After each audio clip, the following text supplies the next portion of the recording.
Have you ever felt, like there are just certain things holding you back, obstacles that feel maybe inherent, almost like they're just part of you and you can't change them?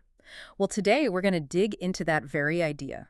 We're looking at an outline of a message from Pastor W.F. Kumuyi. It's titled Believing Beyond the Limitations of the Natural Youth. It was given at the Impact Academy during the Global Crusade with Kumuyi. That's right. And what we want to do in this deep dive is really explore the specific framework in this message, how it looks at personal limitations, and importantly, the path it lays out for actually overcoming them. We're focusing just on the ideas presented here in this source. Exactly. We're aiming to unpack these three main concepts, these sort of stages of youth that the message talks about. The natural youth, the newborn youth, and then the noble youth, and how each one connects to getting past limitations and, well, achieving success according to this outline. So let's kick things off at the beginning. The outline introduces this concept of the natural youth. Can you clarify what the message actually means by that term? What defines someone in that state? Sure. So the natural youth, according to this message, is basically defined as someone who has only what he or she was born with. It uses this really strong analogy from Jeremiah 13.23, about an Ethiopian skin or a leopard spots, things you just can't change in their natural state. So it implies these built-in fixed limitations. Okay, inherent limitations. Right. And the source goes on to explain why it sees these limitations existing.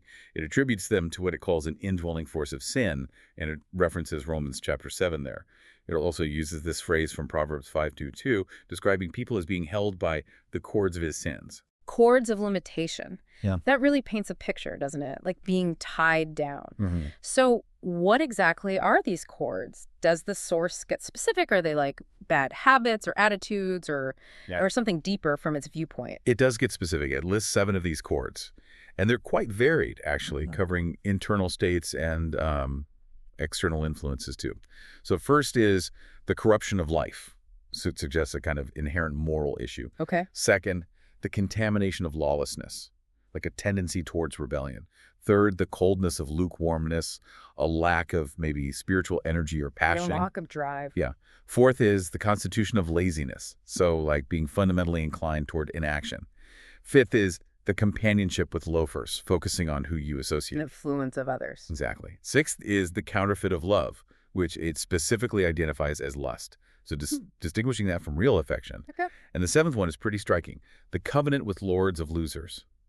The message suggests this is like a deep pact or entanglement with negative, destructive forces. Wow. Okay. So if you're listening and you felt held back, this source is basically saying, from its perspective, these could be some of the underlying things trapping what it calls the natural youth. It sounds pretty entangled internally and externally.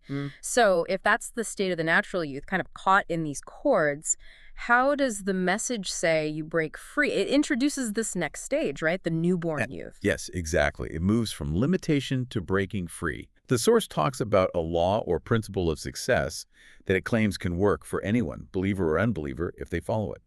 But the newborn youth is described as being higher. Why? Because, it says, all the limitations that are on other people are not in your life anymore. It's presented as a really fundamental change. The complete shift. A complete shift. And the process it describes for this transformation involves, quoting from 1 Peter chapter 2, laying aside all malice and all guile and hypocrisies and envies and all evil speakings.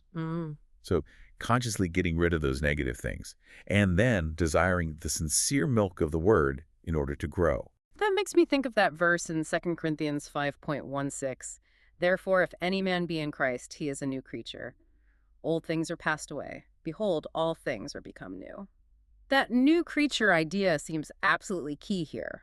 It is. How does the message really explain what new means in this context? Is it just slightly different, or? No, it's quite emphatic about it. The outline quotes directly saying, the new is different from better than, more desirable than, more fervent than, and more goal-getting than the old. Okay, so definitely not subtle. It's a major upgrade, basically. Right. A fundamental, active transformation.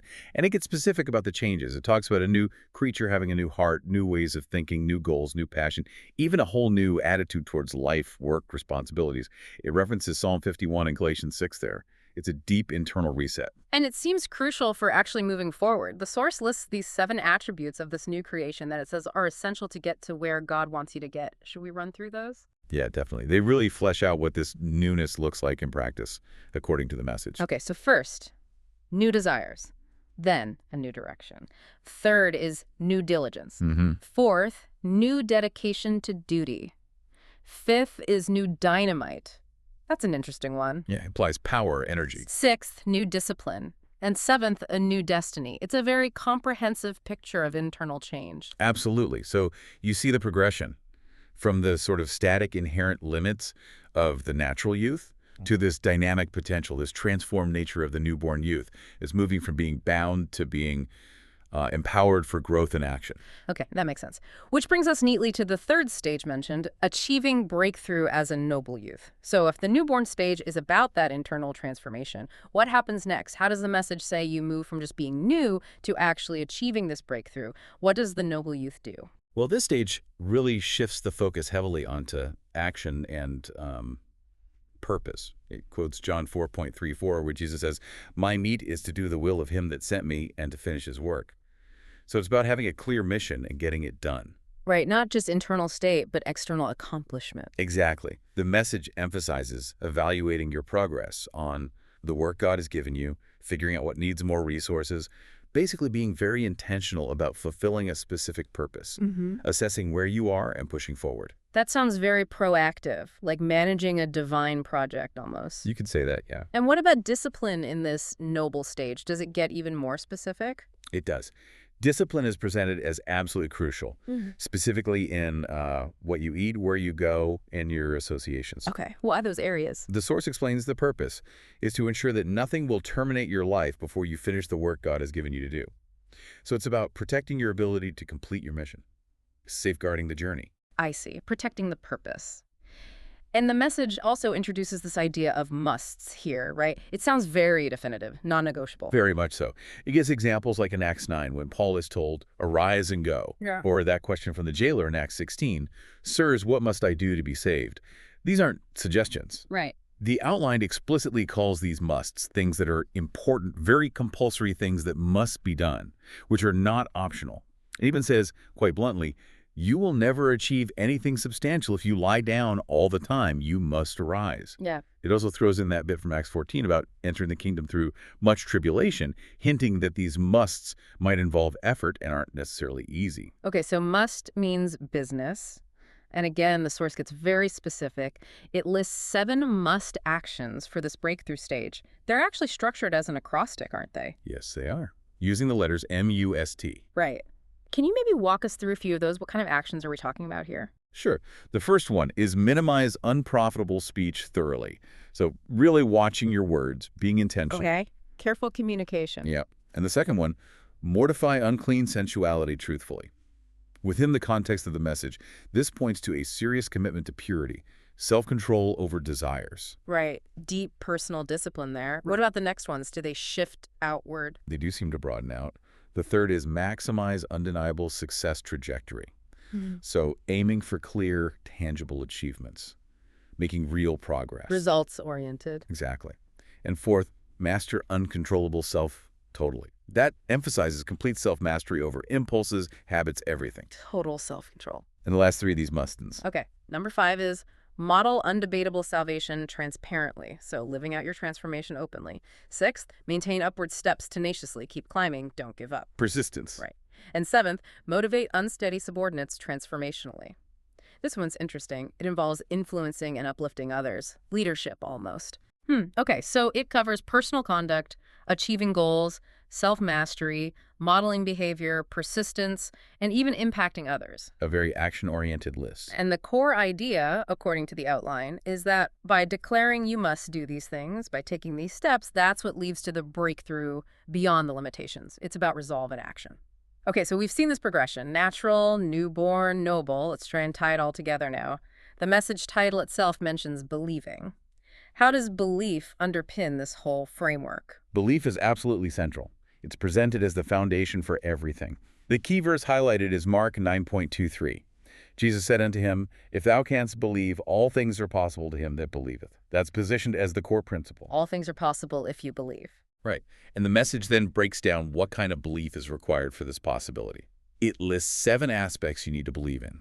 You need to believe in God, believe in his goodness, believe in his grace, believe in your goal that's important, believe his guidance, believe in growing that continuous improvement idea, and finally, believe in his greatness. So it's a multifaceted belief, not just believing that God exists, but believing in his nature, his help, and your own potential within that context. Exactly. It's an active, trusting belief.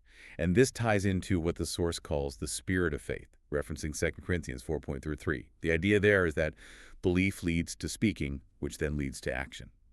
So it's belief, then confession or declaration, then doing. Precisely. The source presents this as the historical pattern for people who achieved great things in faith. Yeah. They believed, they spoke it out, and then they acted on it. And does it give practical steps for how the spirit of faith works? It does. It outlines a very practical 7-step process associated with it, almost like a formula presented in the source. First, I pray. Then I plan. Third, I prepare. Fourth, I pursue. Fifth, I persevere. Sixth, I pay the price for the prize. And seventh, I possess. Pray, plan, prepare, pursue, persevere, pay, possess. That's quite a sequence. From seeking guidance to actually obtaining the goal. Yeah, it maps out a journey from the spiritual starting point right through to tangible results, all driven by that initial belief. Now, who is this message actually for, according to the source material itself? Does it specify an audience? It does mention its aims quite broadly. It says it's not just for unbelievers to guide them towards recognizing Jesus Christ to escape judgment, but also for believers to give them guidance for, quote, victory in life and ministry. It also specifically targets young people, offering principles for success in studies and careers, and ministers, aiming to help them become role models. So quite a wide scope within its specific religious context. Right, aiming for broad applicability within that faith framework. And just to cover the source fully, it does conclude with what it calls a call to a decision. This includes a sample prayer for salvation and forgiveness aimed at those who feel convicted of their sins. It also provides practical next steps, like a link, which is https://gckhq.org connect for people wanting to connect with Christ. We're just relaying this as part of the source's content, of course. Understood. So we've really journeyed through this outline today, from the idea of the natural youth feeling stuck, kind of bound by these inherent limitations, through the transformation into a newborn youth where old things pass away and everything becomes new internally. Right, that core change. And finally to the noble youth, who actively takes disciplined steps, these musts, to achieve breakthrough and fulfill a purpose. It's a very structured path laid out here. It really is. This deep dive into Pastor Kumuyi's message outline, it shows a pretty powerful, multi-layered way of thinking about personal growth and overcoming challenges, all viewed through this particular lens of faith, of course. It kind of invites you to think about how deeply held beliefs presented in this specific way could potentially shape, well, everything from how you act day to day to how you pursue major goals and even your sense of destiny. So here's a final thought to leave you with, drawing from the message itself. If, as this source suggests, your whole path could be transformed by changing core beliefs and embracing specific, decisive actions, what hidden musts might be waiting in your own life, waiting to be declared, and more importantly, acted upon?